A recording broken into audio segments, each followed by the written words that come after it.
হ্যাঁ, আমরা একটা কোশ্চেন নিয়ে তোমাদের সামনে এসেছি। In between carbon dioxide and sulphur dioxide which is more polar and why. আমরা দুজনের ডায়াগ্রামটা লিখে দিয়েছি।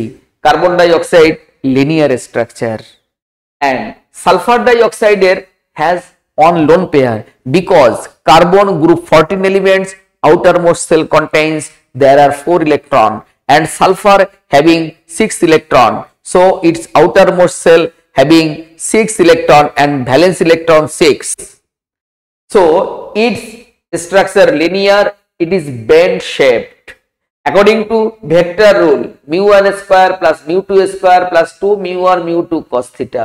মিউর মান আমরা x অ্যাজিউম করে নিলাম, x square plus x square x into x মানে x স্কয়ার cos 180 ডিগ্রি মান -1, তাহলে আমাদের কি হলো 2x square -1 -2x square.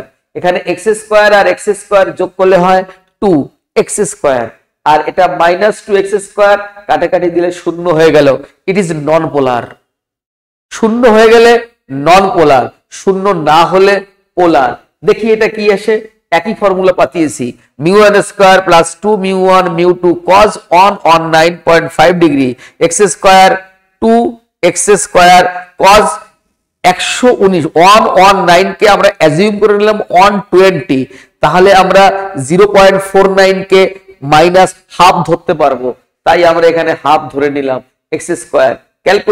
Calculation করলে কি হবে 1x x square 2x square, সেখান থেকে একটা x স্কয়ার বাদ হয়ে গেল, দুটো x স্কয়ার থেকে একটা x স্কয়ার চলে গেলে থাকলো x স্কয়ার, সেই x স্কয়ার রুট করলে হবে x। টা কিন্তু 0 না, নট ইকুয়াল টু 0, তার মানে মিউর মান নট ইকুয়াল টু 0 হয়েছে, তাই পোলার।